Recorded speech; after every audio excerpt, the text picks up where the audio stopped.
गोविन्दाय नमो नमः। श्रीकृष्णाय नमो नमः। नारायणाय नमोस्तुते।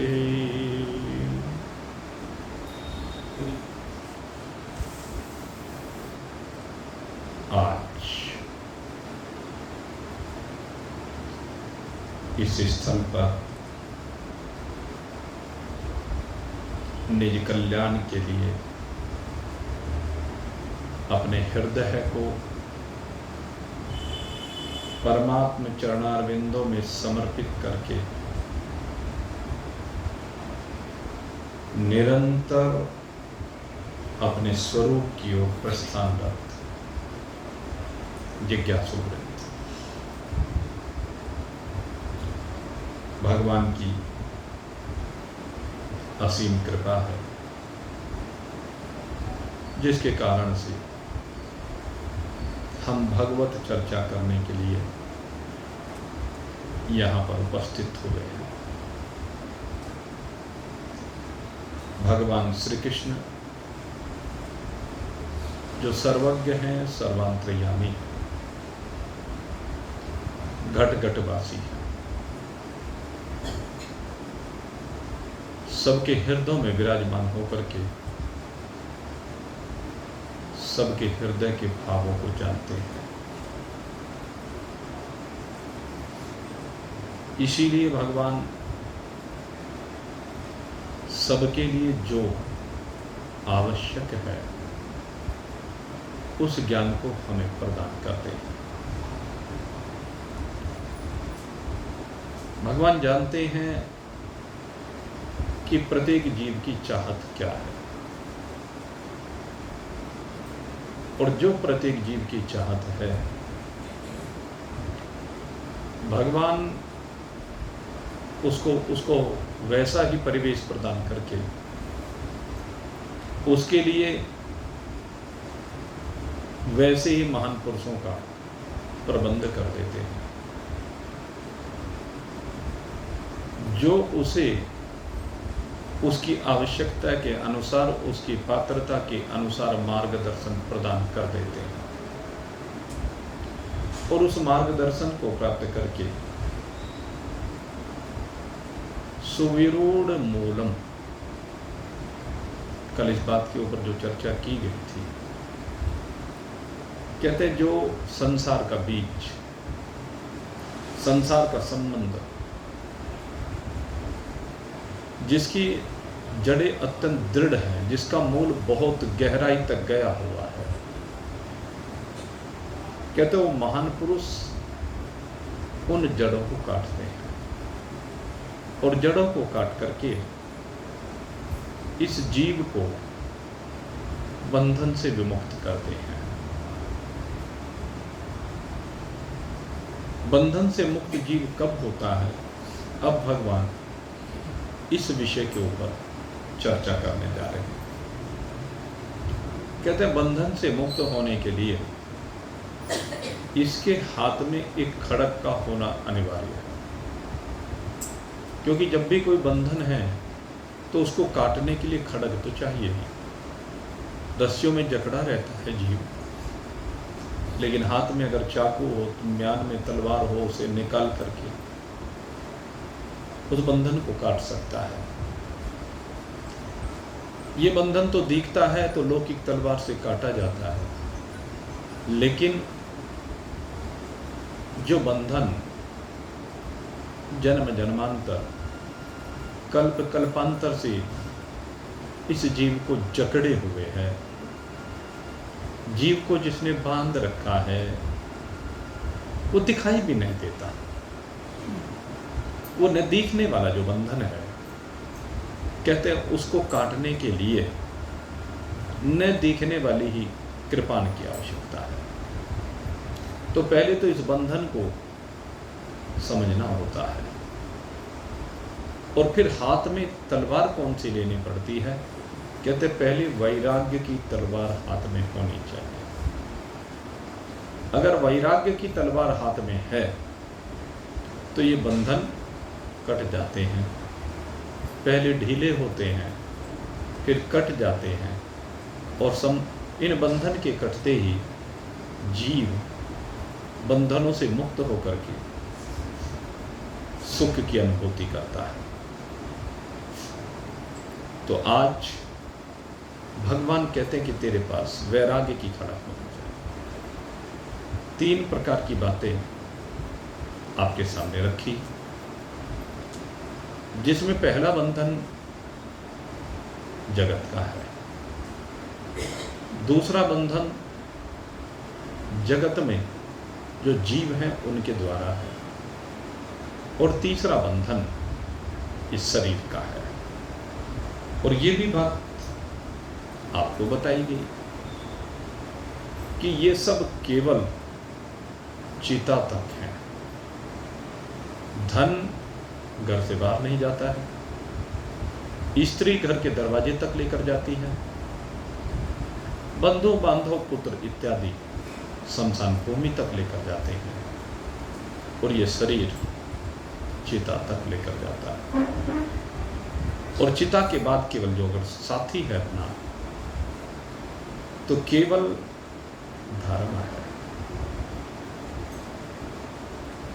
कहते धर्म ही इसको आगे परलोक में लेकर के जाता है। परलोक मार्गे धर्मानुभव गच्छति ही जीव एक है।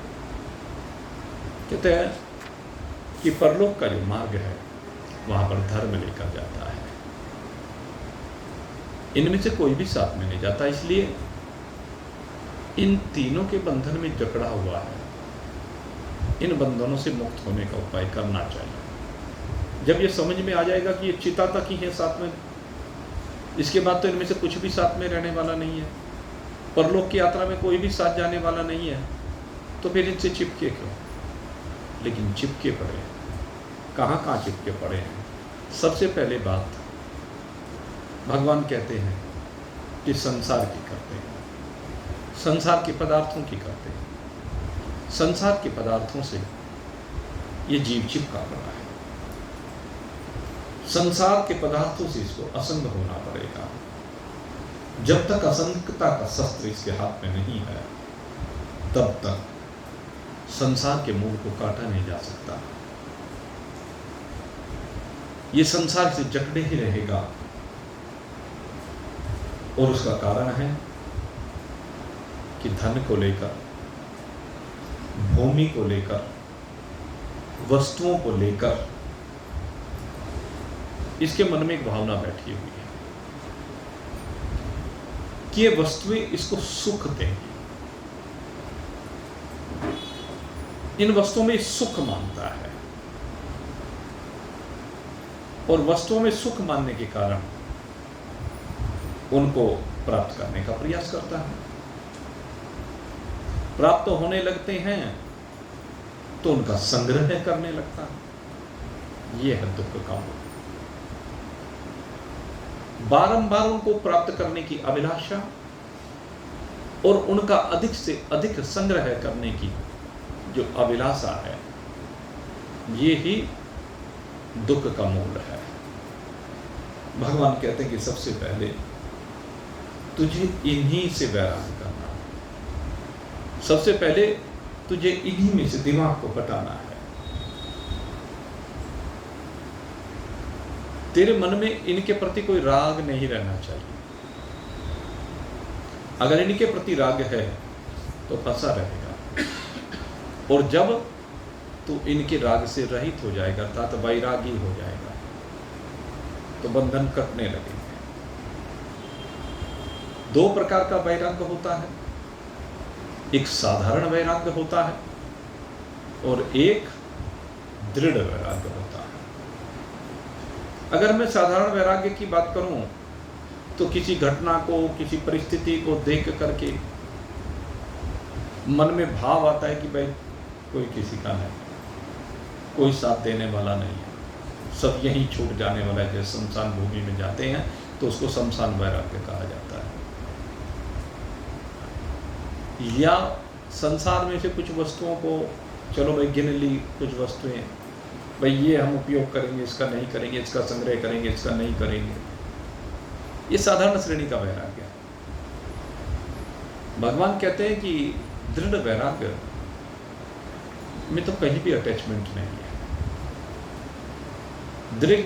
दृढ़ वैराग्य में किसी भी वस्तु को प्राप्त करने की अभिलाषा ही नहीं है। दृढ़ वैराग्य में प्रत्येक वस्तु के बिना आपका जीवन संभव है। जो घटना आती है, सुकरात जी की घटना आती है। सुकरात जी एक अच्छे दार्शनिक रहे हैं और वैसे प्रारंभ में वो उस स्तर के दार्शनिक नहीं थे। धीरे धीरे परिस्थितियों ने उनको दार्शनिक बना दिया, बड़े अच्छे दार्शनिक। और फिर वो जो दर्शन उनके जीवन में हुआ, उसके कारण से उनके जीवन में वैराग्य आ गया।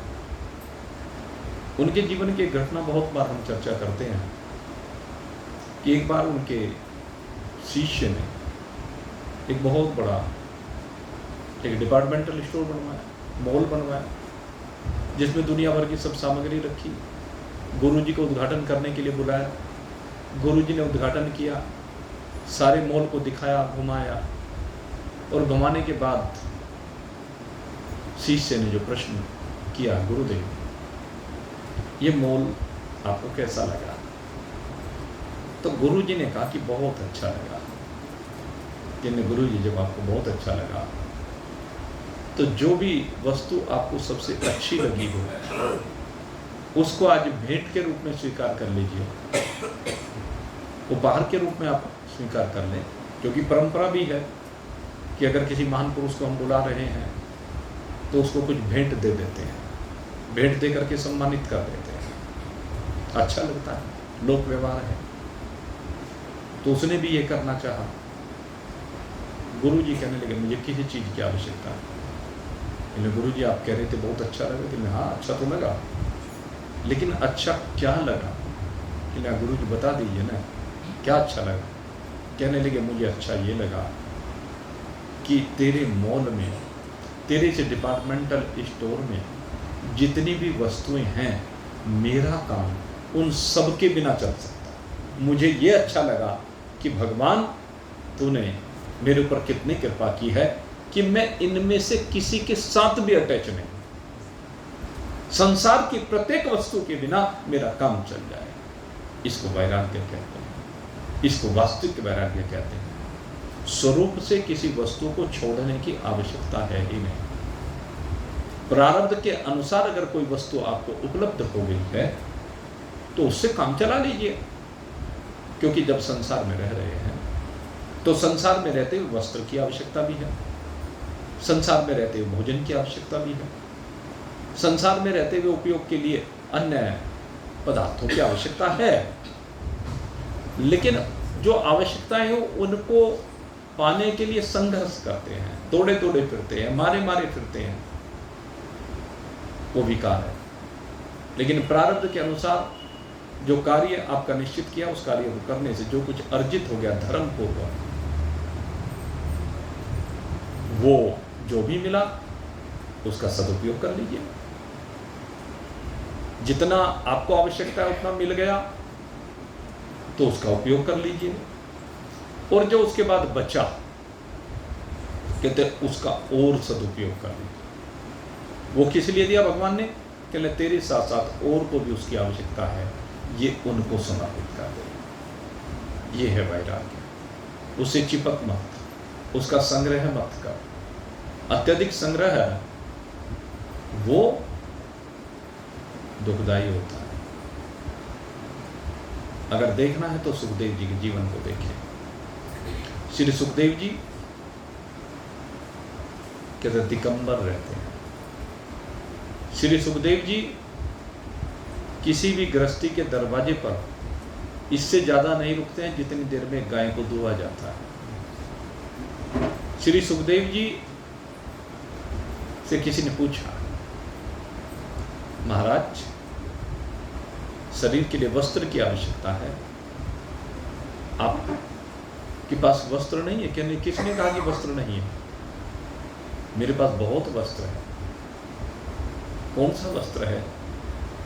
कहने लगे बिछाने के लिए पृथ्वी का बिछौना है, ओढ़ने के लिए आकाश की चादर है, कहले सर के नीचे रखने के लिए बाजुओं का तकिया है। और बताओ, कहले शरीर पर भी तो वस्त्र चाहिए। कहने लगे शरीर ही वस्त्र है, वस्त्र के ऊपर में क्या वस्त्र पहने?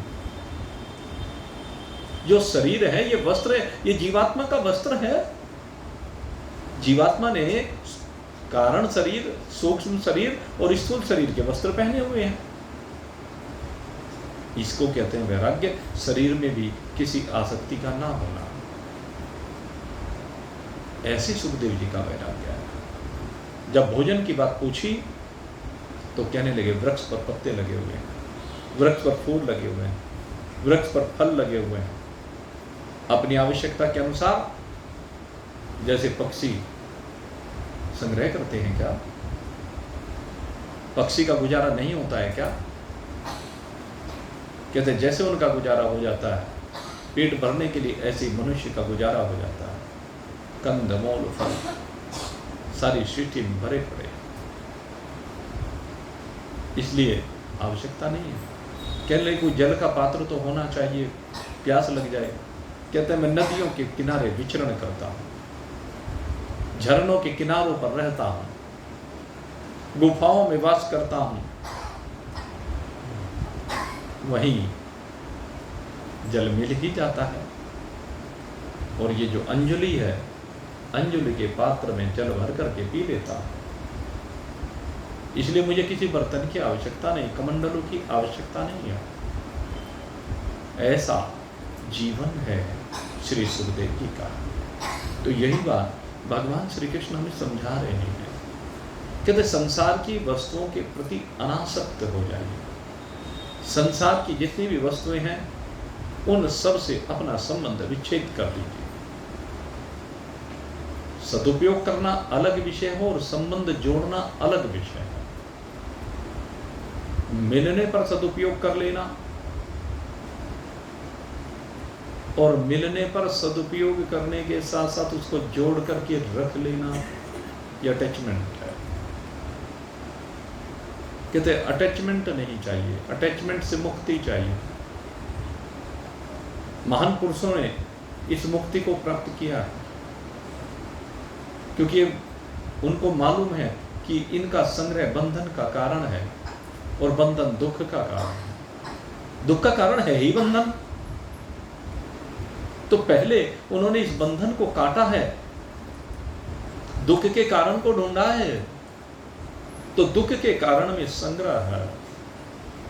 ये संग्रह की प्रवृत्ति सबसे बड़े दुख का कारण है। इसलिए कहते हैं कि संग्रह की भावना से बाहर निकलो। ये जोड़ जोड़ करके जो खजाने भरे हैं, इनकी सीमाओं से बाहर निकलो। ये खजाने साथ में जाने वाले नहीं हैं, ये खजाने सब यहीं पर छूट जाने वाले हैं। इसलिए भगवान कहते हैं कि पहला जो वैराग्य है वो सांसारिक धन से है, संसार के मकान आदि से है, जमीन जायदाद आदि से है। इन पदार्थों का कहते हैं मन से त्याग करने की आवश्यकता है, स्वरूप से त्याग की आवश्यकता नहीं है। बहुत से लोग स्वरूप से त्याग कर देते हैं, लेकिन मन में उनका चिंतन बना रहता है, तो कहते हैं वो वैराग्य नहीं है। वैराग्य वो है स्वरूप से चाहे हो भी, लेकिन मन उनमें ना जाए, इसको वैराग्य कहते हैं। और दूसरी बात कही कि अगर ये त्याग कर भी दे तो मन में ये भाव नहीं आना चाहिए कि मैंने फलानी वस्तु का त्याग किया है। जो मन में ये भाव है कि मैंने फलानी वस्तु का त्याग किया है, मैं त्यागी हूं, ये भी वैराग्य नहीं, क्योंकि इसमें भी एक अहंकार की जड़ पैदा हो जाती है। ये मूल है अहंकार का, ये भी आप कह सकते हैं। नहीं तो अहंकार की जड़ें प्रबल होती चली जाती कि मैंने फलानी चीज को छोड़ दिया है, देखो मैंने फलानी चीज पर विजय प्राप्त कर ली है। जिस प्रकार से नारद मुनि, आपको प्रसंग सुनाया था अयोध्या जी में, नारद मुनि को मोह हो गया कि मैंने कामदेव को जीत लिया। जीता तो भगवान शंकर की कृपा से, लेकिन अहंकार ये आ गया कि मैंने जीत लिया। तो ये जो भाव बना मैंने कामदेव को जीत लिया, उसकी जड़ें उनके अंतःकरण में गहरे तक समाती चली। इसलिए ब्रह्मा जी के पास गए और ब्रह्मा जी ने मना किया कि आगे नहीं बताना है, न शंकर भगवान को न विष्णु भगवान को। लेकिन फिर शंकर भगवान के पास चला गया, ब्रह्मा जी की बात को नहीं माना। भगवान शंकर ने भी कहा चलो मुझे तो कह दिया सो कह दिया, लेकिन भगवान नारायण को मत कहना। अहंकार की जड़ें ब्रह्मा जी और शंकर भगवान तक लेकर के चले गए नारद जी। और उसके बाद कहते हैं भगवान विष्णु के पास भी पहुंच गए। अब विष्णु भगवान तो सर्वांतर्यामी है, भगवान नारायण सबके घट में बैठे हुए हैं, और जो परमात्मा सबके घट में बैठा हुआ है वो नारद जी के घट में भी बैठे हुए थे। उन्होंने उनके अहंकार को पहचान लिया और उनको बड़ा सम्मान दिया, क्योंकि अहंकारी व्यक्ति सम्मान चाहता है, वो सबसे सम्मान चाहता है, वो भगवान से भी सम्मान चाहता है। और उसी सम्मान की चाहत में जब वो वहां पर गया तो भगवान ने अपने बराबर में बैठा लिया। जबकि नियम क्या है, कभी भी महान पुरुषों के बराबर में नहीं बैठना चाहिए। भगवान की तो बात बहुत दूर की है। अरे भगवान के महान पुरुषों के चरण में बैठा जाता है। आपत्ति काले मर्यादा नास्ति, कहीं ऐसा लोक व्यवहार है तो लोक व्यवहार में भी अगर कहीं बैठना चले तो मन से उनको एक आसन प्रदान कर देना चाहिए कि हे गुरुदेव, यहाँ मेरी व्यवस्था है, यहाँ आपके निकट में बैठना पड़ रहा है, लेकिन मैं मन से आपको आसन प्रदान कर रहा हूँ, जिससे आप मेरे मनोमस्तिष्क के ऊपर, मेरे हृदय के ऊपर विराजमान होकर के अपना स्थान ग्रहण करें। ये भाव की बात होती है। लेकिन यहाँ नारद जी के अंदर ही वो जड़ें इतनी गहरी हो गई, लेकिन भगवान की एक विशेष कृपा होती है। जो भगवान से जुड़ा रहता है भक्त, जो भगवान के संग में लगा रहता है, जो भगवान का नाम लेता रहता है, भगवान उसकी रक्षा कर लेते हैं। जे विधिनाथ हो यही तो नारद जी ने यही कहा, यद्यपि उनका कहने का भाव दूसरा था, लेकिन भगवान जी ने भाव दूसरा समझा कि मुझे वो करना है जिस प्रकार से नारद जी का हित हो जाए। जय विधिनाथ हो यही तमोरा, कराऊं से बेग दास में तोरा। हे प्रभु, मैं आपका दुआ सुनूं, इसलिए जल्दी से वही कीजिए।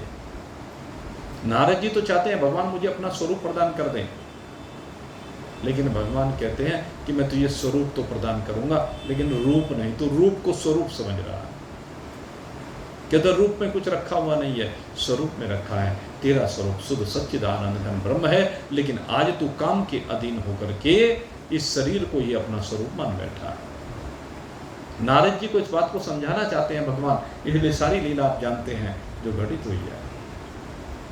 आखिर में भगवान को सार्थक दे डाला नारद जी ने। यह है अहंकार का बीज। जब अहंकार अंदर पुष्पित पल्लवित हो जाता है, अंकुरित हो जाता है, तो उसको भगवान भी कुछ नजर नहीं आते हैं। वो भगवान को भी अपना हितैषी नहीं मानता है, भगवान से भी द्वेष करता है, भगवान को भी बड़ा बुरा भला कह देता है। बहुत बुरा भला किया नारद जी ने, और आखिर जब भगवान ने अपनी माया का पर्दा हटाया तब आंखें खुली, तब कहा कि मेरा साथ मृथा हो जाए। भगवान कहते कि नहीं, ये सब मेरी ही इच्छा से हुआ, ये सब लीला मैंने तेरे भले के लिए रची। मैं नहीं चाहता कि तेरे अंदर काम का वास हो, क्योंकि तेरे अंदर राम का वास होना चाहिए। तो भगवान बड़ी कृपा करते हैं। मेरे मित्रों, बात यह है कि आपने अंदर भगवान को बैठाया है क्या? भगवान को बैठाए तो भगवान कृपा करते हैं, लेकिन अगर संसार को बैठाया तो संसार आपके ऊपर क्या कृपा करेगा? संसार कृपा करने वाला नहीं है। धन क्या कृपा करेगा? भूमि क्या कृपा करेगी आपके ऊपर? ये संसार के जितने भी साधन एकत्रित किए क्या कृपा करेंगे? वो कृपा तो मेरे राम जी कर सकते हैं, कृपा तो मेरे परमात्मा की ही होती है। इसलिए भगवान सबसे पहली बात ये कहते हैं कि तेरे अंदर अगर ये तीन चीज़ों का महत्व बना हुआ है, तेरे अंदर ये भाव बना हुआ है कि मैं फलानी चीज़ का त्यागी हूँ। तो ये चीज़ क्या है? बंधनकारी। ये तेरे अंदर अहंकार को उत्पन्न करने वाली है, ये तुझे विनाश की ओर ले जाने वाली है, ये तुझे नरकों में लेकर के जाएंगे। इसलिए तो सबसे पहला त्याग ये कर कि ये वस्तु मेरी नहीं है, ये वस्तु पंचभूतों की है, और पंचभूत सारे के सारे परिवर्तनशील हैं, सारे के सारे विनाशी हैं। पंचभूतों से जो भी कुछ बना है वो सब यहाँ पर विनिष्ट हो जाने वाला, रहने वाला नहीं है। इसलिए मेरा कैसे हो सकता है? जो मेरा होगा सो नित्य होगा, जो अनित्य पदार्थ है, जो विनाशी पदार्थ है, जो रहने वाले पदार्थ है ही नहीं, वे मेरे कैसे हो सकते हैं? तो सबसे पहला चिंतन पदार्थों के संदर्भ में करना है, और दूसरा संबंध जो है वो अब कहते हैं प्राणियों के संदर्भ में करना है। प्राणियों में कौन कौन है? कहते हैं जिसे आप माता कहते हो, पिता कहते हो, स्त्री कहते हो, पति कहते हो, पत्नी कहते हो, पुत्र कहते हो, भाई कहते हो, बहन कहते हो, भौजाई कहते हो, ननंद कहते हो, सास बहू, जो भी नाता रिश्ता आप समझे हैं, कहते उनको अपना कहते हो, उनके साथ अपना एक संबंध जोड़ रखा है, और प्रयास ही रहता है कि उनको सुख पहुंचाया जाए। सुख पहुंचाने के लिए उनके साथ अपना संबंध हम जोड़ लेते हैं। ये जितने भी नाते हैं, कहते हैं इनको सुख पहुंचाने का हमारा प्रयास होता है, और इस सुख पहुंचाने के प्रयास में हम उनसे सबसे संबंध जोड़ लेते हैं। वो अलग बात है कि हम सुख पहुंचा पाते हैं अथवा नहीं पहुंचा पाते, क्योंकि सुख पहुंचाना इतना आसान नहीं है। एक पति अपनी पत्नी को बहुत सुख देना चाहता है, एक पत्नी अपने पति को बहुत सुख देना चाहती है, दोनों का प्रयास रहता है। एक माँ अपने बेटे को, पिता अपने पुत्र को बहुत सुख देने का प्रयास करता है, एक दूसरे को सुख देने का प्रयास करता है, लेकिन क्या दे पाता है? कितना दे पाता है? कितना प्रयास करते हैं, लेकिन संसार में देखने में आता है कि ये सब क्षणिक चीजें हैं, ये सब चीजें क्षणिक है, ये स्थायी नहीं है। कुछ समय के लिए लगता है कि हाँ ठीक है, लेकिन उसके बाद धीरे धीरे सर्वत्र स्वार्थ दिखाई देने लगता है, धीरे धीरे सबके अहम टकराने लगते हैं, धीरे धीरे सबकी ईगो आकर के बीच में बाधा बनाने लगती है। मेरे मित्रों, ये जो ईगो है ना, ईगो क्या? मैं और मेरा, ये सबसे बड़ी ईगो है। किसको मैं मान रहा है? इस शरीर को लेकर के मैं मानता है, शरीर को लेकर ही तो मैं मान रहा है, शरीर के अंगों को लेकर ही तो मेरे मान रहा है, और इनको सुख पहुंचाने के चक्कर में न जाने क्या क्या अनर्थ करता चला जाता है, क्या क्या पाप करता चला जाता है, अपनों के बीच में रहते हुए अपनों से विरोध करता चला जाता है। भाई, इस चीज को समझ कि संसार के जितने भी संबंधी हैं वे सब भी काम चलाऊ हैं, क्योंकि जब संसार में कोई भी प्राणी आया है तो समूह में तो रहना पड़ेगा उसको, एकांत में कोई नहीं रह पाता। ये जरूर है कि कभी कभी कुछ तपस्वी इस संसार से वैराग्य को प्राप्त होकर के ऐसी दुर्लभ स्थिति में पहुंच जाते हैं कि वो किसी कंदरा में जाकर के तप करने लगते हैं, तो उनका फिर शरीर से भी संबंध समाप्त हो जाता है। लेकिन वो ऐसे तपस्वी होते हैं कि फिर उनको शारीरिक किसी भी प्रकार की भोजन की, जल की, इस तरह की आवश्यकता भी नहीं रह पाती है। इसी स्थिति में वो संसार का त्याग कर सकते हैं। अन्यथा जिसको संसार से भोजन चाहिए, वस्त्र चाहिए, आवास चाहिए, उसे कहीं ना कहीं किसी न किसी के समूह में रहना ही पड़ता है। समूह में ही जीवन की यात्रा चलती है। वो समूह कैसा भी हो। घर में बात करते हैं तो हम रिश्ते नातों की बात करते हैं, आश्रमों में बात करें तो वहां भी तो रिश्ते नाते ही हैं। आश्रमों में कौन रहता है? गुरु जी रहते हैं, गुरु जी के चेले जी रहते हैं, जिनके आपस के बीच में गुरु भाइयों का संबंध होता है, तो वहां भी संबंध बन जाते हैं, वहां भी ईगो टकराती है, वहां भी मान सम्मान हावी हो जाता है। कहीं चले जाओ, अगर ईगो जरा सी भी है तो वो ईगो आपका विनाश करने के लिए है। इस जीव का जो विनाश होता है इस ईगो से होता है, अपने अहम से होता है।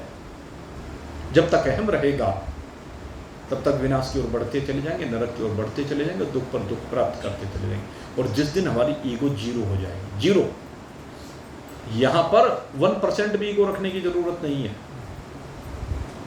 जीरो। कहीं संसार में कोई हस्तक्षेप है ही नहीं, संसार है, काम चलाओ। जैसे आप किसी बस में बैठकर के यात्रा कर रहे हैं तो उस बस की यात्रा में आपके साथ 50 पैसेंजर और भी सफर कर रहे हैं, उनसे राम रहीम हो जाती है, बोलचाल हो जाती है।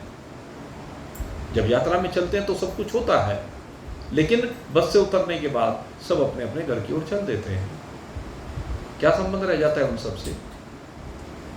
उनके कहे सुने का क्या अपने ऊपर प्रभाव रह जाता है? पल्ला झाड़ करके चल देते हैं। चलते कि नहीं चलते? सब पल्ला झाड़ करके चल देते हैं। भाई, इस संसार की यात्रा में, इस परिवार में भी एक बस की यात्रा की तरह से सारे मुसाफिर बैठे हुए हैं। और बताया ना, केवल चिता तक साथ होता है, उसके बाद सारे मुसाफिर, सारे जीव पल्ला झाड़ झाड़ करके यहां से परलोक की यात्रा पर चल देते हैं। कोई जाता है क्या साथ में? कोई रहता है क्या साथ में? सब कुछ यही रह जाता है। इस स्थिति को सब जानते हैं। बताओ कौन ऐसा है जो इसकी स्थिति को नहीं जानता है? जब हम इस बात को जानते हैं तो फिर अटैचमेंट कैसा, फिर ईगो कैसी? किसी ने भला कह दिया, बुरा कह दिया, सम्मान कर दिया, अपमान कर दिया, किसी ने आपका फायदा कर दिया, किसी ने आपका नुकसान कर दिया। अरे ये सब द्व्यर्थी भाव जीवन की यात्रा में सदा जुड़े रहेंगे। जीवन में आपके फायदा करने वाले मिलेंगे और नुकसान करने वाले मिलेंगे। जीवन में आपकी परिस्थितियों को अनुकूल बनाने वाले भी मिलेंगे और प्रतिकूल बनाने वाले भी मिलेंगे। जीवन में सब तरह के पात्र मिलेंगे, सुख और दुख बांटने वाले। लेकिन मेरे मित्रों, सुख सपना दुख बुध बुदा दोनों है मेहमान। सुख सपना दुख बुध बुदा दोनों है मेहमान। और सबको आदर दीजिए जो भेजे भगवान। जीवन की इस यात्रा में भगवान आपको जो भी कुछ भेज रहा है, सबको आदर देते चले जाइए, सबका सम्मान करते चले जाइए, सबसे काम लेते चले जाइए और सबके काम आते चले जाइए। दोनों ही बातें हैं। लेकिन जुड़िए मत किसी से भी, चिपकिए मत किसी से भी, क्योंकि अगर चिपके हुए अलग होंगे तो बहुत कष्ट होगा। जैसे नाखून जब तक मांस से चिपका रहता है, उसको अगर यदि किसी कारण से अलग होना पड़ जाए तो कितना कष्ट होता है। ठीक इसी प्रकार से जितने भी रिश्ते नाते हैं उनमें जिस दिन अलग होना पड़ता है, अगर चिपके हुए हो तो कष्ट होगा, और अगर चिपके हुए नहीं हो तो कष्ट नहीं होगा। सीधी सी बात। तो संबंधों को ढीला कीजिए। जैसे टाइट वस्त्र होते हैं शरीर पर, टाइट वस्त्र में उनको पहनना बहुत कठिन है। हमने देखा भाई, एक बार वो क्या कहते हैं कि वो पहले वो चला करती थी पैंट, कितनी टाइट, बहुत टाइट पैंट चली, बिल्कुल चिपकती हुई शरीर से है। अब सोच के देखो उनको कैसे पहना जाता था और कैसे उतारा जाता था। बड़ी मुश्किल से पहनी जाती और बड़ी मुश्किल से उतारी जाती। और एक धोती कुर्ता है, आराम से पहनिए, आराम से उतारिए, कहीं बैठ जाइए। कुर्ता पजामा भी है सही, आराम से कहीं पर भी बैठ सकते हैं, आलती पालती मार करके, जहाँ भी बैठना हो।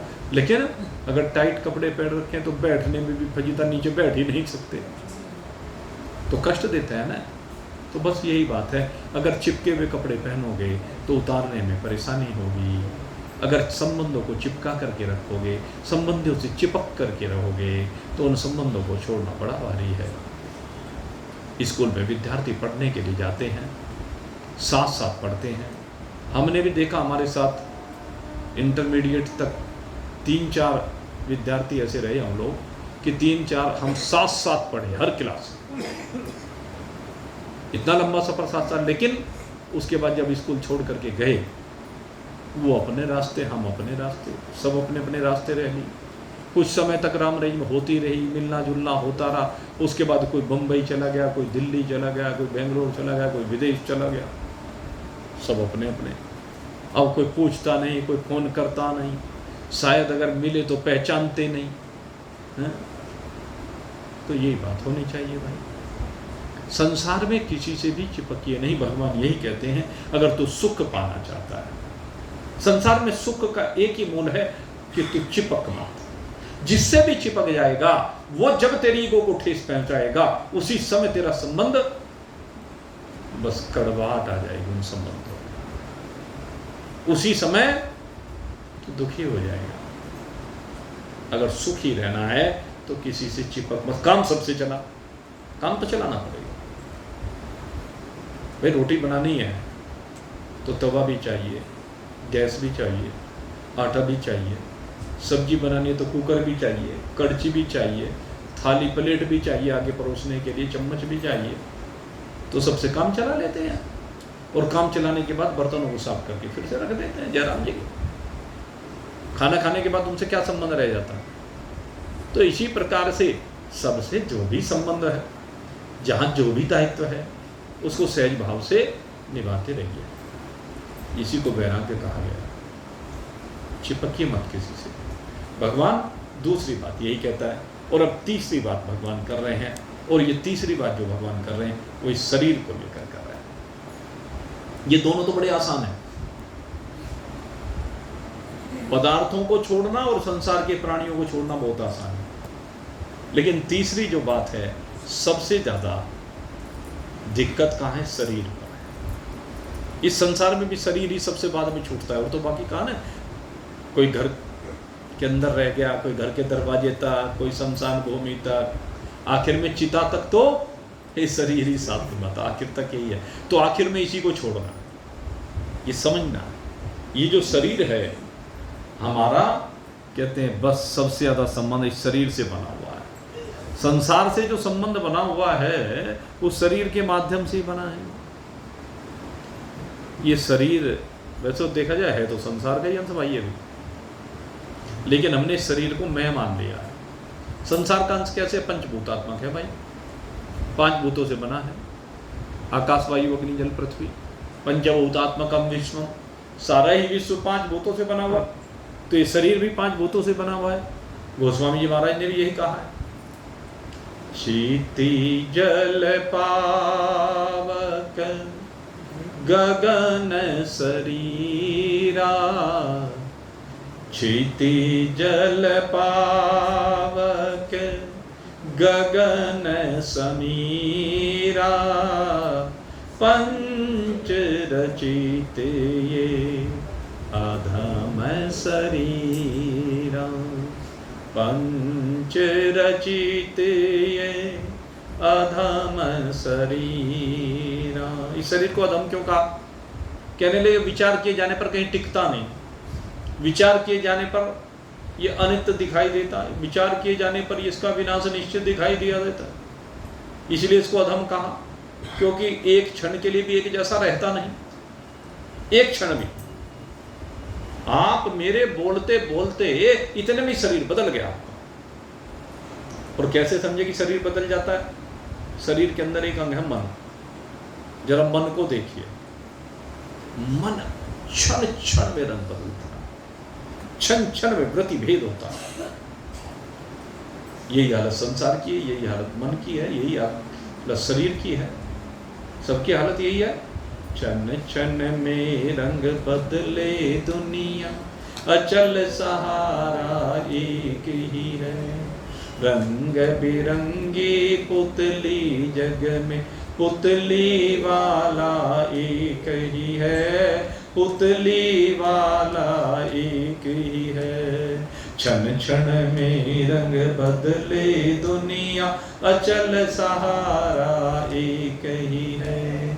जादूगर के जादू देखो, क्या क्या माल दिखाता है। जादूगर के जादू देखो, क्या क्या माल दिखाता है। दिखा दिखा कर खेल हजारों, अंत स्वयं रह जाता है।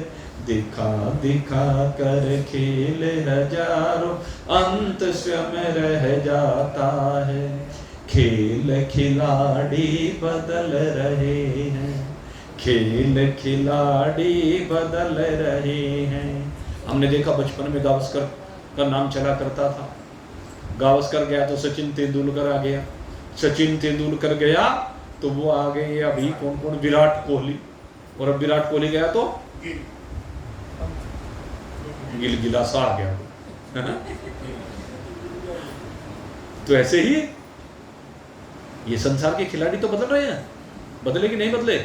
ऐसे ही घर में कभी बाबा का साम्राज्य हुआ करता था, कभी बाप का साम्राज्य हुआ करता था, अब आपका साम्राज्य हो गया है। और आप देख रहे हैं, आपके देखते देखते बच्चों का साम्राज्य प्रारंभ हो गया है। और आप देख रहे हैं कि पोतों के साम्राज्य की तैयारी चल रही है। खिलाड़ी बदल रहे हैं कि नहीं बदल रहे हैं।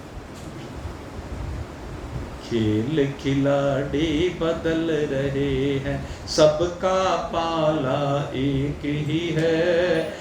रंग बिरंगी पुतली जग में, पुतली वाला एक ही है, पुतली वाला एक ही है।